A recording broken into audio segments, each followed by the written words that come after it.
이광석이라고 하고요. 기술문화연구자입니다. 서울과기대에서 학생들을 가르치고 있습니다. 비판적 문화 이론지 문화과학이라는 저널에 지금 현재 공동 편집위를 맡고 있습니다. 사실은 메타버스가 우리가 이렇게 뭐 손에 잡을 수 있는 거는 아니지 않습니까? 그러니까 구체화된 현상도 있지만 대개 보면 은유적인 용법인 것 같아요. 제가 예를 하나 좀 들어보겠습니다. 이제 보통 우리가 집이라는 물리적 공간의 집이라는 것을 데이터 공간으로 옮기면 뭐 예를 들면 VR이나 AR을 통해서 이렇게 경험해보는 그런 그 비언어적인 방식으로 디지털 공간을 이렇게 거닐어 보면서 경험하는 그런 형태의 것들이 우리가 보통 VR, 가상현실 혹은 AR, 증강현실이라고 얘기를 하는데요. 이것은 어떻게 보면 조금은 예전의 방식이었죠. 그 메타버스 이전에서 기술이 있었던 것인데 사실은 메타버스라고 하면 거기서 조금 더 나가는 것 같아요. 그러니까 집이라는 그런 디지털 공간에 있어서 우리가 그 안을 거닐어 보고 고글을 끼고 다양한 형태의 체험들을 하는 것에 머무르지 않고 예컨대 이제 디지털 집이라는 공간에 사람을 초대할 수도 있는 것이고 그리고 거기에 있는 아이템들을 수집해서 아이템들을 본인이 직접 만들 수도 있고 혹은 다른 형태의 공간에서 가져온 아이템들을 자기 그 디지털 공간 안에 집 안에다가 이렇게 마치 가구를 배치하듯이 배치를 할 수도 있죠. 그리고 일정 부분 시간이 지나서 이 집이 질린다, 자기가 만들어 놓은 집이 질린다 그러면 그 집을 경매로 팔 수도 있는 것이죠. 그러니까 사실 어떻게 보면 예전까지 우리가 그 디지털 공간에서 보통 사이버 공간이라고 얘기하는 그런 디지털의 경험이라는 것은 단지 그 경험으로 끝났다라고 볼 수가 있어요. 게임 문화도 마찬가지였죠. 그 안에서 카타르시스를 느끼고 다시 이제 물리적 공간으로 다시 돌아와서 일상삶을 영위하는 그런 형태로 두세 개가 좀 분리된 측면이 있었죠. 근데 지금의 이런 디지털 국면과 물리적 세계 국면은 어떻게 보면 역전된 국면이라고 볼 수가 있습니다. 아까도 말씀드렸지만 가상에서의 활동이 실제 가상의 집을 구매하는 형태가 되고 그것이 시장에서 거래가 되는 그리고 가상에서의 출퇴근 혹은 회의 어떻게 보면 현실과 다 연결이 되잖아요. 가상에서 회의가 그대로 거기서 끝나는 것이 아니라 마치 직장에서 회의한 걸로 쳐주는 거죠. 그러니까 아바타들이 앉아서 회의하고 출석하고 졸업식하고 입학식하고 하는 행위 자체를 현실에서의 어떤 물리적 수행 과정과 동일하게 쳐주는 방식이거든요. 사실 그런 점에서 과거에 우리가 생각했던 디지털 공간에서의 그 다른 물리적 공간과 다른 세계로서 존재하던 그런 디지털 공간의 그런 어떻게 보면 서로 이렇게 떨어져 있었던 국면들이 서로 뒤섞이는 요새 이제 혼합현실이라는 얘기도 하잖아요. 근데 혼합현실보다도 조금 더 디지털 논리가 현실 논리를 압도하는 그런 국면이 메타버스인 것 같습니다. 그게 아직까지는 생성 중인 개념인 것 같고 앞으로 그 개념들이 이제 어떻게 바뀔지는 우리가 좀 두고 봐야 되겠죠.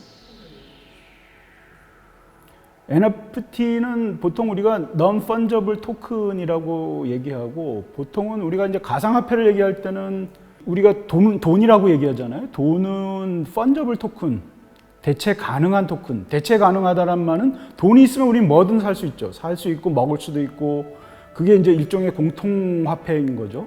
대체 가능하다는 말은 그런 맥락입니다. 시장에서 교환 가능한 그 화폐만 있으면 뭐든지 교환이 가능한 그런 시스템, 자본주의 시스템이 화폐로 돌아가잖아요. 근데 Non-Fungible Token, NFT라는 것은 사실은 가상 공간의 아이템을 한번 생각해 보십시오. 아까 우리가 얘기했던 집을 한번 생각해 보면 집 안에는 여러 아이템들, 디지털 아이템들이 가상 공간에 있을 거예요. 본인이 만들었을 수도 있고 경매를 통해서 사왔을 수도 있어요. 그 집 안에는 그림도 있을 수가 있죠. 뉴미디어 창작자들이 만들어낸 최근에 NFT라는 것으로 암호화된 그런 그림들도 있을 겁니다. 그 그림뿐만이 아니고 다양한 형태의 아이템들이 있을 거예요. 근데 이 아이템들은 거래가 불가능해요. 그죠? 아직까지는 거래가 불가능하죠. 그 가상 자산, 우리가 얘기하면, 예를 들면 집에서 오래된 골동품이 있다고 합시다. 그 골동품을 우리는 진품명품이나 가져가서 그 값을 확인받고 싶어 하죠. 그리고 거래의 물품으로 만들고 싶어 하잖아요. 그런 것처럼 NFT는 그런 과정을 NFT라는 암호화된 기법을 통해서 각각의 가상에 있는 아이템에 자산화를 할 수 있게 만들어 놓는 거죠. 고유 넘버링을 붙여서 요거는 돈이 되는 거야. 그림이 한 장이 있으면 내가 만든 그림이 어디서 사온 거나 내가 만든 그림이 있으면 이것을 돈이 되게 만드는 고유 넘버링을 해서 사고 팔 수 있게 만드는 거죠. 집도 마찬가지. 그런 블록체인 기술이라는 것을 동원해서 각각의 아이템들에게 고유 넘버링을 해서 그것을 값을 쳐받을 수 있게 경매 시장에서 내놓는 가상 자산화 기법이 NFT라고 볼 수 있습니다. 창작자의 예를 들어봅시다. 창작자, 특히 이제 뉴미디어 아트와 관련된 인터넷 아트와 관련해서 무명의 작가라고 한다면 그분이 만들어낸 게 예전에는 사실은 이름을 알리거나 이런 게 쉽지 않았죠. 지금은 이제 어쨌거나 플랫폼이 있어서 온라인 공간에 자기 이름 명성을 알리는 그런 통로들이 생기긴 했는데 적절한 보상과 관련해서는 문제가 있었다라고 저는 보거든요. 그러니까 보상의 문제에서 NFT가 나름 특정의 아이템에 특정의 창제작물에 가격을 받을 수 있는 경로들을 기술적으로 경로들을 만들어낸 거죠. 왜냐하면 고유 넘버링을 붙인다는 건 일종의 등기부등본과 같거든요. 진품 명품을 잠깐 떠올리시면 우리가 어떤 물건을 내놓고 저게 가격이 얼마야? 경매 시장에서 얘기를 하잖아요. 그거와 마찬가지로 경매의 조건이 되려면 일단 올드해야 되고 뭐 물리적 시장에서는 그런 게 있죠. 값어치가 나가려면 여러 조건들이 있죠. 얼마나 오래됐느냐, 이것이 얼마나 귀중한 것이냐, 희소성이 있느냐 등등인데 NFT는 이제 그런 측면과 관련해서 보면 특정의 가상 공간에서 만들어낸 아이템에 가치를 부여하는 방식이다. 근데 이제 그거를 오리지널리티하고는 좀 다르죠. 훈민정음 해례본을 뭐 100장을 만들어서 카피본을 만들어서 NFT로 해서 구입을 하게 만드는 그런 것들은 뭐냐면 원본이 있음에도 불구하고 카피본들을 100장을 만드는 효과잖아요. 그거는 저는 이제 일종의 진본성의 문제인 것 같아요. Authenticity라고 그래서 그러니까 원본이 아니고 진본. 이거는 희소성이 있는 거야. 나 딱 100개만 카피본을 만들어 놓게라는 거죠. 그래서 이거는 원본의 저작권에 전혀 영향을 미치지 않지만 어쨌거나 상당히 진본성을 인정받고 사람들이 그것을 사려고 하는 욕망 같은 것들을 만들어내는 거죠. 우리가 마치 제페토 같은 데서 협찬하고 있는 여러 명품 그런 업체들이 있는데 그런 것들을 싼 가격에 구매할 수 있고 그것을 구매하려고 하는 욕망들은 사실은 그런 진본성에 있는 것이죠. 그리고 그걸 통해서 자기를 드러내거나 가상 캐릭터를 하려고 그런 측면들이 있는데 실제 그런 지점에서 보면 NFT가 가상 시장을 활성화하고 무명의 작가에게 어느 정도 보상이 이루어지게 할 수 있고 그 다음에 NFT가 또 할 수 있는 게 또 뭐가 있겠습니까? 아까 그 블록체인 기술 말씀드렸었는데 블록체인 기술로 해놓으면 그것을 거래한 모든 사람들이 그 거래의 전체적인 정보들을 다 파악할 수가 있어요. 누가 원소유자인지 그것이 어떤 경로로 해서 매매가 되고 거래가 됐는지를 알 수 있기 때문에 그래서 이제 NFT는 거래 투명성도 보장하고 매매될 때마다 거기에서 이득이 생기면 원소유자, 그것도 만들었던 창작자에게 보상이 갈 수도 있고 등등 어떻게 보면 투명한 거래들을 만들어내는 한국의 유통시장과 그 미술 거래나 유통과 관련해서 보면 상당히 NFT가 새로운 되게 민주적인 방식의 거래가 가능하게 할 수 있는 그런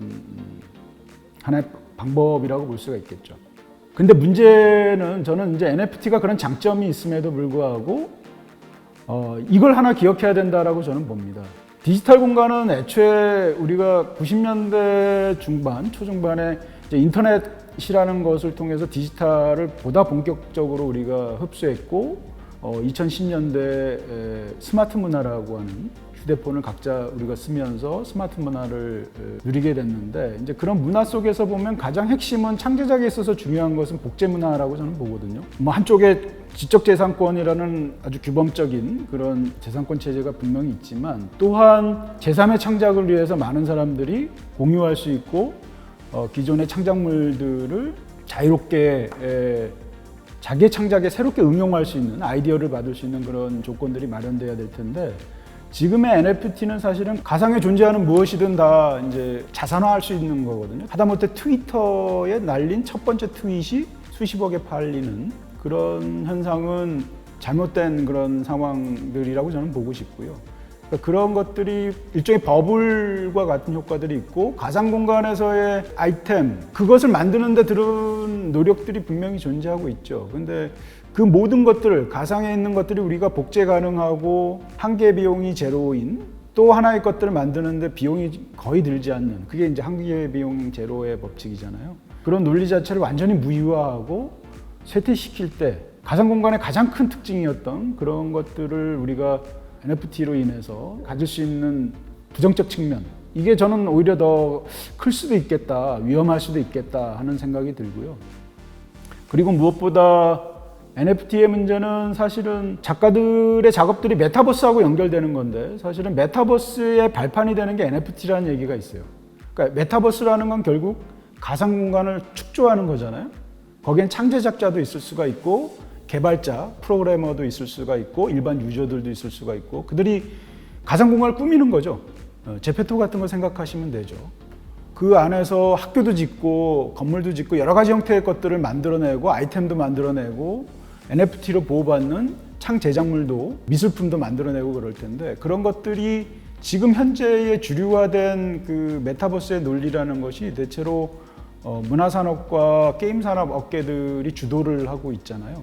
근데 저는 그게 좀 큰 문제인 것 같아요. 이제 그들이 원하는 것은 메타버스를 어떻게 하면 좀 더 사유화된 질서 안에서 키울 것인가의 문제들을 고민하기 때문에 NFT로 모든 것들이 그렇게 이제 돈이 되는, 가상 자산화되는 현실 속에 놓이게 되면 창제작자들이 만들어낸 그 수많은 아트 생산과 관련된 결과물들이 굉장히 이름 있는 사람들은 여전히 이제 가상계 안에서도 명성을 누리겠죠. 근데 그렇지 못한 사람들은 98%는 대부분 그 메타버스를 구성하는 아이템들을 만드느라고 굉장히 분주해지는, 그리고 자기의 그런 노동의 가치나 창제작의 가치들이 헐값에 거래될 수 있는 그런 위험성 같은 것도 살짝 보인다라는 거죠. 그런 지점들을 여러분들이 좀 같이 저는 고민했으면 어떨까. 메타버스를 단순히 이제 시장이나 창제작과 관련해서 긍정적인 측면으로만 우리들이 많이 바라다 보는데, 실제 그것이 일종의 문화산업의 큰 흐름 안에서 창제작자들, 일반 이름 없는 아마추어 창제작들이 흡수되는, 노동력이 흡수되는 그런 측면도 한번 고민을 하고 그에 대한 대안도 우리가 한번 생각해 봐야 될 것 같다라는 말씀을 드리고 싶습니다. 다행히도 메타버스는 생성 중에 있다라는 것, 그게 저는 굉장히 아직도 우리에게 어떤 상상력의 자리들이 있고, 다른 방향 혹은 보다 호혜적인 방식의 기술을 우리가 체득하고 그로부터 이익을 얻을 수 있는 방향으로 가면 좋겠다라는 생각이 들어요. 근데 이제 메타버스라는 게 우리가 먼 어떤 다른 공간에 있고 우리와 조금 거리가 떨어져 있는 것으로 항상 생각하고 있는데, 현실 속에서 우리가 뭐 줌을 쓴다든지 앱을 쓴다든지 이런 게 사실 저는 메타버스 경험이라고 보고 있거든요. 예컨대 우리 별점 사회 얘기 많이 하잖아요. 여러분들이 하시는 감정적인 정동이죠. 특정의 가게나 아니면 배달 노동 하시는 분들한테 매기는 여러분들의 별점, 맛집과 관련해서도 별점하고요. 사실 물리적 공간이 아닌 디지털계에서 여러분들이 앱을 통해서 수행하는 그런 수많은 활동들인데, 그게 뭡니까? 현실에 있는 자원들, 현실에 있는 부동산, 가격들을 막 등락을 결정하는 역할들을 누가 하고 있냐면 여러분들이 내리는 그 공동의 결정죠. 별점, 좋아요, 댓글 이런 것들, 그리고 인스타에 남기는 인증샷, 이런 것들이 현실의 부동산 가격이라든지 다양한 형태의 사람이 노동을 할 수 있는 그런 지위라든지 이런 것들을 결정할 수 있는 힘. 제가 아까 메타버스가 디지털 논리가 현실을 좌우하는 그런 거꾸로 된 역전된 상황이라고 말씀드렸는데, 실제 우리가 보고 있는 플랫폼 경제 이런 것도 사실은 메타버스의 일종이거든요. 그래서 과연 이런 주류화된 질서, 새롭게 부상되고 있는, 사실 어떻게 보면 인간을 다치게 하지 않는 기술이 인간과 상생할 수 있는 그런 기술의 응용, 이런 것들이 굉장히 중요한 측면들이 있어서, 특히 기술을 창제작의 매개체로 다루는 예술가들에게 있어서는 기술 그 자체를 수단화하는 방식보다는 기술과 어떻게 같이 인간이 공존할 수 있는가의 부분들을 고민하는, 그러면 결국 메타버스를 어떻게 설계할 것인가에 대한 저는 답이, 정확한 답은 아니지만 상상력을 많이 자극할 거라는 생각이 들거든요.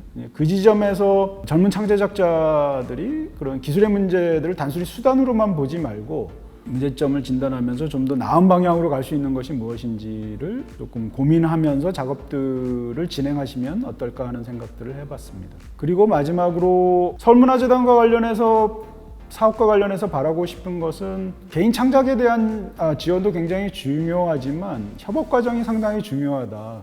그러니까 협업이라는 것은 결국은 지금 우리가 메타버스를 둘러싼 지형을 설명하는 데 있어서도 기술 그 자체만 가지고 메타버스를 설명할 수 없듯이 기술을 둘러싼 다양한 사회의 여러 세력들이 있잖아요. 그리고 그것을 둘러싼 생태 문제도 있고 이제 그런 측면에서 보면 다양한 형태의 전문가 군들이 있고 보다 창제작자들이 그런 어떤 이론적이거나 사회 인식적인 측면에서나 혹은 과학기술적인 측면에서 좀 더 집중할 수 있는 그런 전문가들과 협업할 수 있는 그런 분위기 혹은 작가 내에서도 다양한 형태의 작가군들이 존재하는데 그들 내에서도 협업하면서 스스로 본인이 가지고 있지 못한 영역들을 확장할 수 있는 그런 형태의 지원 사업들이 조금 더 많아졌으면 좋겠다 하는 게 제 생각입니다.